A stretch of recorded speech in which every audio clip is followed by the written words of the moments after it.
ఓం సాయిరాం. బాబా భక్తులందరికీ కూడా నమస్కారం అండి. అందరూ కూడా సుఖంగా సంతోషంగా ఎప్పుడూ కూడా ఆనందంగా ఉండాలి అని చెప్పి ఆ బాబాగారి తరపున నేను కూడా మనస్ఫూర్తిగా కోరుకుంటున్నాను. ఈరోజు బాబాగారు అందించే సందేశం ఏంటి అంటే కనుక, తల్లి బాధతో గుండె బరువెక్కిందా, అయితే ఈ నిమ్మకాయను తాకు తల్లి, అదృష్టం నీ వైపు ఉంటేనే ఇది వినగలుగుతావు, ఎంతలే అనుకోకమ్మా, నీ తలరాతని మార్చుకో తల్లి అని చెప్పి ఏదో తెలియని సందేశాన్ని ఈరోజు బాబాగారు మనకు అందించడానికి మన ముందుకు వచ్చారండి.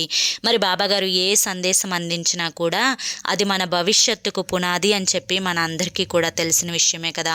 మరి ఎవరికైతే బాబాగారి మీద పూర్తి నమ్మకం విశ్వాసం ఉంటాయో వారందరూ కూడా ఈ వీడియోకి ఒక చిన్న లైక్ ఇచ్చి వీడియోని వినడం స్టార్ట్ చేయండి.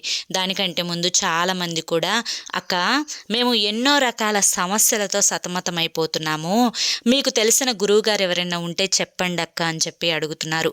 పదే పదే నేను ఈ గురువు గారి గురించే ఎందుకు చెప్తున్నాను అంటే కనుక, నా జీవితంలో నేను కష్ట సమయంలో ఉన్నప్పుడు ఈ కష్టం నుంచి నేను బయటపడగలనా అనుకున్న సమయంలో గురువుగారిని కాంటాక్ట్ అయిన తర్వాత ఆయన చేసిన పూజల వల్ల ఆ కష్టం నుంచి నేను బయటపడి ఈ రోజున ఆనందంగా జీవితంలో ముందడుగు వేస్తున్నాను.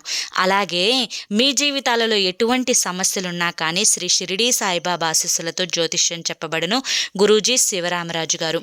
ప్రేమ, పెళ్లి, ఉద్యోగం, రాజకీయం, సంతానం లేక ఇబ్బంది పడుతున్న భార్యాభర్తల మధ్య గొడవలున్న, అప్పుల సమస్యలున్న, శత్రువుల సమస్యలున్న అవేంటో మీరు ఈ స్క్రీన్ మీద కనిపిస్తున్న నెంబర్ 9959422255 ఈ నెంబర్కి కాంటాక్ట్ అయ్యి వివరించి గురువుగారికి చెప్పినట్లయితే వాటికి తగిన పూజలు చేసి మీకు గురువుగారు రోజులలోనే పరిష్కారాన్ని చూపిస్తారు. గురువుగారు చెప్పింది చెప్పినట్లు జరుగుతుంది. కాంటాక్ట్ అవ్వండి. ఇక బాబాగారి యొక్క సందేశం విషయానికి వస్తే కనుక, తల్లి ఎందుకు ఇంత బాధపడుతున్నావు? మనసంతా కూడా బాధతో బరువెక్కింది కదా. ఎవరితో చెప్పినా కూడా ఏ ఫలితం లేదు అని చెప్పి ఒక్కదానివే ఎన్ని రోజులు ఇలా కుమిలిపోతూ ఏడుస్తావు? రాత్రి పడుకునేటప్పుడు నన్ను తలుచుకున్నావు, ఉదయం నిద్ర లేచిన తర్వాత నన్ను తలుచుకున్నావు, నీ ఏడుపులో కూడా నన్ను తలుచుకున్నావు, బాధతో కన్నీటిని కార్చే సమయంలో కూడా నన్ను తలుచుకున్నావు. తల్లి, ఇన్నిసార్లు తలుచుకుంటే ఈ బాబా ఉలకడా పలకడా, అసలు నా బాధనే ఆలకించడా, ఈ బాధ వినే నాదుడే లేడా అని చెప్పి ఎంత వేదనని అనుభవిస్తున్నావమ్మా. గుండె తరుక్కుపోతుంది బిడ్డ. మనసు నిండా కూడా అంత బాధను పెట్టుకొని ఎలా అమ్మా నలుగురిలోకి వెళ్ళినప్పుడు నవ్వగలుగుతున్నావు? బిడ్డ, ఇప్పుడు ఇది వింటుంటే కూడా కళ్ళల్లో నీళ్లు తిరుగుతూ ఉన్నాయి కదా. అయితే నా తల్లివి కదూ, ఈ ఒక్కసారి నా మాట విను. నీ యొక్క బాధ, కష్టం, కన్నీరు అన్నింటినీ కూడా అర్థం చేసుకునే చెప్తున్నాను. ఇప్పుడు ఏదైతే జరుగుతుందో నీ జీవితంలో అంతా కూడా నీ మంచి కోసమే జరుగుతుంది. సరిగ్గా లెక్క పెట్టుకో. ఈ రోజు నుంచి 45 రోజుల వరకు ఈ బాధ నీకు ఉంటుంది. ఈ బాధ అనేది ఎవరో తీసేస్తే పోయేది కాదు, దానంతటక అదే పోవాలి. ఇది కర్మానుసారం జరుగుతున్న కష్టం తల్లి.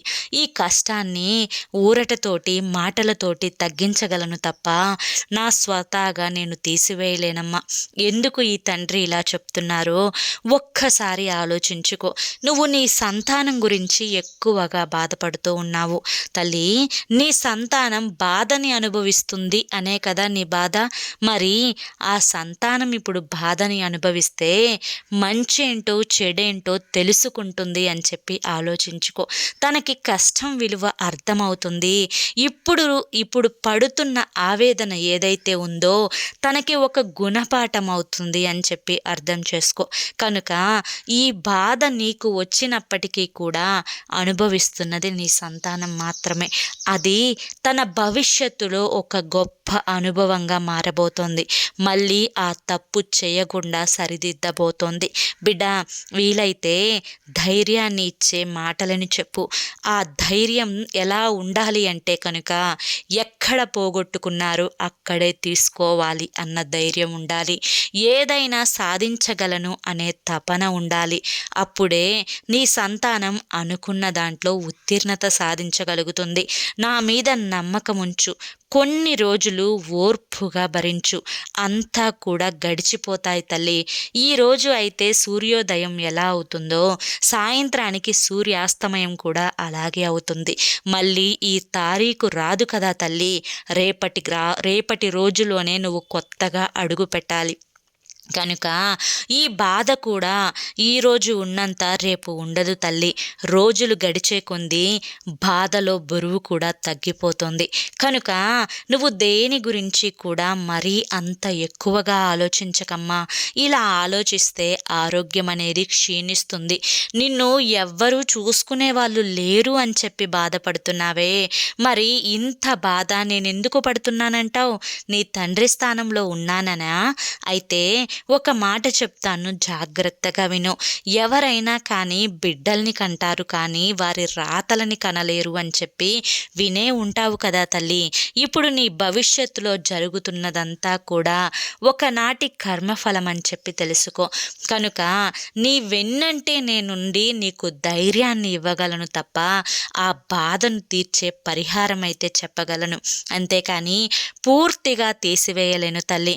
బిడ్డ, నీ యొక్క ప్రతి మాట కూడా నాకు ధైర్యాన్ని ఇస్తుంది బాబా అని చెప్పి అంటున్నావు కదా తల్లి. మనసుకి చాలా సంతోషంగా ఉంది, చాలా ఆనందంగా ఉంది. ఈ తండ్రి కోరుకునేది ఒకే ఒక్కటమ్మా. అదేంటి అంటే కనుక నువ్వు ఈ కష్టాన్ని పూర్తిగా మరవాలి, ఏమీ జరగనట్లుగా ఉండాలి. మనసులో బాధ కదిలిస్తూ ఉన్నప్పటికీ కూడాను అంతా నా మంచికే అని చెప్పి సర్దుకుపోవాలి. కాస్తంత ఓర్పుని అనుభవించాలి. నువ్వు ఎప్పుడూ కూడా నా ఆరాధనలోనే ఉంటావు కదా తల్లి. నా యొక్క ఆరాధన నీకు ఊరటనిస్తుంది, నా మాట నీకు ధైర్యాన్ని నింపుతుంది.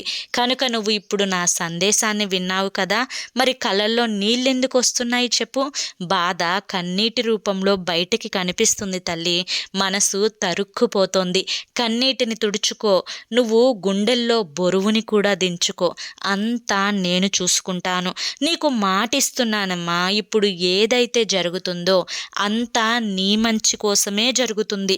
నీకు ఒక మంచి సమయాన్ని తీసుకురావడం కోసమే జరుగుతుంది తల్లి. ఎప్పుడైనా కానీ పడిపోయినప్పుడు ఆ పడ్డ దెబ్బ లెగిచి నడిచేటప్పుడు మళ్ళీ పడకుండా కాపాడుతుంది. అర్థమైంది కదా?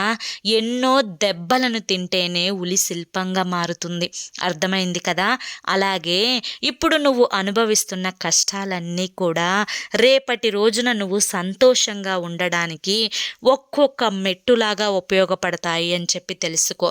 బిడ్డ, ఇప్పుడు నువ్వు 2 నిమ్మకాయలను తీసుకొని ఒక నిమ్మకాయ మీద పచ్చటి నిమ్మకాయలు తీసుకో. పచ్చగా ఉన్న నిమ్మకాయలు, పసుపు రంగువి కాదు, ఆకుపచ్చ నిమ్మకాయలు తీసుకో.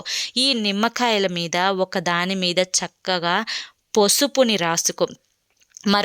పసుపును కాదు తల్లి, ఒక దాని మీద చక్కగా నువ్వు కాటుకని రాసుకో. మరొక దాని మీద కుంకుమను తడిపి ఆ కుంకుమను రాయి. అప్పుడు నీ చేతిలో నిమ్మకాయలు ఒకటి నల్లగా ఒకటి ఎర్రగా మారిపోయాయి. వీటిని నీ ఇంట్లో గదికి 4 మూలలా చూపించి తరువాత ఈ నిమ్మకాయలను ఎవ్వరి తొక్కను ప్రదేశంలో పడవేయి. ఇలా వేయడం వల్ల నీ ఇంట్లో ఉండే నకారాత్మక శక్తులన్నీ కూడా దూరం అవుతాయి. నువ్వు పడుతున్న సమస్యల్లో నుంచి 40% సమస్యలు నీ నుండి దూరం అవుతాయి తల్లి. ఒకరోజు అమావాస్య రోజు కానీ లేదా ఒక ఆదివారం రోజు కానీ ఒక పచ్చటి నిమ్మకాయను తీసుకొని వేప చెట్టు దగ్గరికి వెళ్ళి ఆ నిమ్మకాయను నీ తలపై భాగం నుంచి కుడి చేతి వైపుకు 3 సార్లు, ఎడమ చేతి వైపుకు 3 సార్లు తిప్పుకొని ఆ నిమ్మకాయను సగానికి చీల్చేసి నువ్వు వెనక్కి తిరగ చూడకుండా దూరంగా విసిరి ఇంటికి వచ్చేసి కాళ్ళు చేతులు కడుక్కొని ఇంట్లోకి రా. దీనివల్ల నీ మీద ఏర్పడిన నెగిటివ్ ఎనర్జీ, నరుల ఘోష ఏదైతే ఉందో, నువ్వు బాగుపడుతున్నావు అనే మాటల వల్ల వచ్చిన దృష్టి దోషాలు అన్నీ కూడా పూర్తిగా దిగదుడిపైపోతాయి. బిడ్డ, ఇప్పుడు నువ్వు నీ ఇంటికి ఉన్న చెడు శక్తిని తొలగించుకుంటావు, నీ మీద ఏర్పడిన చెడు శక్తిని తొలగించుకుంటావు. ఇక నీకు దైవశక్తి తోడుండాలి అంటే కనుక నిత్యం నిత్యం కూడా నువ్వు పసుపు ఒత్తులతో ఏడుకొండల స్వామికి దీపాన్ని వెలిగించి నీ బాధని చెప్పుకో. దీనివల్ల నీకు మొండిగా చక్కగా నీకు ఆ దైవ శక్తి అనుగ్రహం అనేది కలుగుతుంది. అప్పుడు ఏ కష్టం కూడా నిన్ను ఏది చేయలేదు, ఏ కష్టం కూడా నిన్ను ఏది తాకలేదు అని చెప్పి నీకు అర్థమవుతుంది. ఇప్పుడు నువ్వు దైవశక్తిని కూడా దక్కించుకున్న దాన్ని అవుతావు. ఇప్పుడు నీ మీద ఉండే నెగిటివిటీ అంతా కూడా పూర్తిగా వెళ్ళిపోవడం వల్ల నీకు పడుతున్న కష్టాలలో నుంచి 80% కష్టాలు దూరం అవుతాయి. ఇదే నువ్వు చక్కగా నెల నెల చేసుకున్నావు అంటే కనుక అదృష్టం నీ ఇంటికి కలిసి వస్తుందమ్మా. నీ సంతానం విషయంలో నువ్వు ఏమాత్రం దిగులు చెందవద్దు తల్లి. నీ సంతానం ఇప్పుడు కొన్ని కష్టాలను అనుభవిస్తుంది. ఎందుకంటే అవి రేపటి రోజున తనకి అనుభవాలు అవ్వబోతున్నాయి కాబట్టి. ఇప్పుడు పడుతున్న కష్టాన్ని చూసి బెంబేలెత్తకు తల్లి. ఎప్పుడైనా బిడ్డల జీవితం సుఖంగా ఉండాలి అనే ఏ తల్లిదండ్రైనా కోరుకుంటారు. కానీ బిడ్డలు కూడా అప్పుడప్పుడు నలిగినప్పుడే వారి జీవితంలో మళ్ళీ నలగకుండా ఉండాలి అంటే ఏం చేయాలో నేర్చుకుంటారు. ఇప్పుడు పడుతున్న ఆ ఉలి దెబ్బలకి నీ బిడ్డలు శిల్పాల్లా మారే రోజు తప్పకుండా వస్తుంది. నీ బిడ్డలు ఫ్యూచర్లో మంచిగానే సెటిల్ అవుతారు. దాని గురించి నువ్వు ఏమాత్రం ఆందోళన చెందవద్దు. నీ భర్త విషయంలో కూడా తప్పకుండా మార్పు అనేది వస్తుంది. నువ్వు అనుకున్న జీవితం కొద్ది రోజులలోనే రానుంది కనుక నువ్వు దీని గురించి ఏమాత్రం ఆలోచించకుండా మనసుని ప్రశాంతంగా ఉంచుకొని ఆరోగ్యాన్ని చూసుకుంటే అంతా శుభం జరుగుతుందమ్మా అని చెప్పి ఈరోజు బాబాగారు మనకి చాలా చక్కటి సందేశాన్ని అందించారండి. మరి ఈ సందేశంలో ఎంతో గొప్ప ఆంతర్యం ఉంది. అది మీ అందరికీ కూడా నచ్చింది, అర్థమైంది అనుకుంటున్నాను. నచ్చింది, అర్థమైంది అనిపిస్తే ఈ వీడియోకి ఒక చిన్న లైక్ ఇవ్వడం మాత్రం మర్చిపోవద్దు. మొదటిసారి మన సాయి పిలుపు ఛానల్లోకి వచ్చినట్లయితే మన ఛానల్ని సబ్స్క్రైబ్ చేసుకుని సపోర్ట్ చేయండి. రేపు మరొక మంచి వీడియోతోటి మళ్ళీ కలుసుకుందాం. అంతవరకు కూడా బాబా ఆశీస్సులు మీపై ఉండాలి అని చెప్పి మనస్ఫూర్తిగా కోరుకుంటూ సర్వేజన సుఖినో భవంతు. ఓం సాయిరామ్.